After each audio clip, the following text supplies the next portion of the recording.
Bienvenue à tous et à toutes.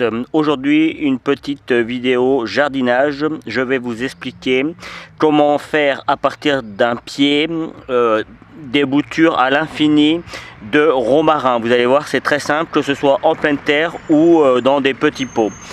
Pour les petits pots, je vous conseille de réserver les plus petites tiges. Vous voyez, là j'ai des petites tiges que j'ai récupérées. Ça, je vais les mettre en pot, ce sera plus simple. Si si vous mettez en pleine terre, il faut que le pied soit déjà assez grand. Vous voyez, c'est un pied que j'ai récupéré sur des anciennes pousses, enfin sur un ancien pied. Il faut savoir que le romarin, quand ça grandit assez, ça peut monter jusqu'à facilement 1 mètre hein, quand ils ont tout ce qu'il faut pour pousser. Mais au bout d'un certain temps, ça peut mourir, quoi, comme toutes les plantes. Hein. Donc c'est pour ça que c'est bien de tous les 2 ans, je dirais, de refaire des pousses, même tous les ans hein, si vous avez de la place. Donc là, avec un gros morceau comme ça, vous voyez, je vais le faire en 2 fois. Je vais juste le découper, hop, en 2, simplement. Je vous montre juste comment faire avant de le mettre en terre. Et pour le mettre en terre, il faut enlever les premières feuilles, tout simplement, pour laisser de la place. Hein. On peut laisser juste le haut, voilà. Et avec l'autre, le même principe, on enlève les premières feuilles et on va pouvoir piquer ça directement en pleine terre. Sur le coup, vous avez besoin d'une terre qui est préparée pour que ce soit facile à mettre en pleine terre, et il faut prévoir un endroit où, comme je viens de le dire, vous avez de la place, puisque ça va prendre quand même de l'ampleur. Donc pour le mettre en pleine terre, hein, c'est pas compliqué, moi je vais en mettre 2. Et puis si jamais les 2 prennent, en général ça prend, je dirais qu'il y a 97%, 98% de réussite hein, dans le romarin, si c'est pas 100%. Franchement ça reprend très bien.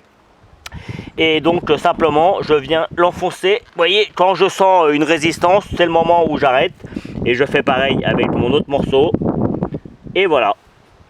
Évidemment, on arrose un petit peu au début et puis dès que la plante elle a repris, dès que vous voyez qu'il y a une reprise, on arrête l'arrosage. C'est des plantes qui n'ont pas besoin de beaucoup d'eau, donc l'arrosage des pluies, ça suffit, et même l'arrosée du matin, ça peut suffire. Maintenant, on va faire dans les pots. Pour mettre en pot, ce n'est pas tellement plus compliqué. On a besoin de terreau. Alors là, vous voyez, comme j'en ai une toute petite, et ne vous inquiétez pas, hein, c'est pas parce qu'elle est petite qu'elle va pas reprendre. Hein. Mais j'ai choisi un petit pot, et puis vous voyez, c'est un pot de yaourt, histoire de vous montrer que on peut mettre ça dans ce que l'on veut. Hein. La seule chose quand même, c'est de faire en sorte qu'on puisse défaire la motte assez facilement le jour où on veut le dépiquer, si on veut le dépiquer, pour le mettre ailleurs. Et pour le faire, c'est le même principe. Hein. Alors là, la tige, elle est elle est toute fine, elle est assez fine, donc du coup je vais l'aider un petit peu. Je vais faire un pré-trou, voilà, juste avec une petite tige en bois, vous voyez, je m'embête pas. Et surtout, on vient bien serrer, et voilà. Et pour le plus grand, j'ai pris un pot plus grand parce que celui-là il ira sûrement au niveau de mes fenêtres. C'est assez pratique parce que le romarin, ça peut repousser les mouches.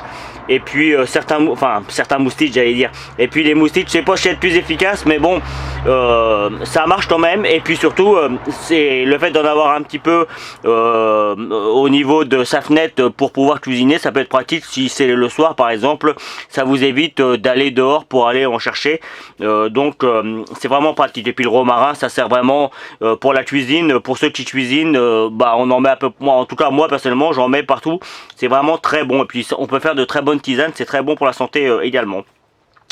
Donc voilà, là on arrose un petit peu, assez conséquemment la première fois hein, pour que la racine reprenne, et puis après c'est terminé, on laisse faire la nature. Donc sachez que on pourrait également laisser les pousses juste dans de l'eau jusqu'à ce qu'elles forment des racines. Bon, après voilà, moi personnellement je préfère les mettre directement en pleine terre, ça marche très bien, mais le fait de les mettre dans l'eau, vous allez voir, essayez si vous avez envie.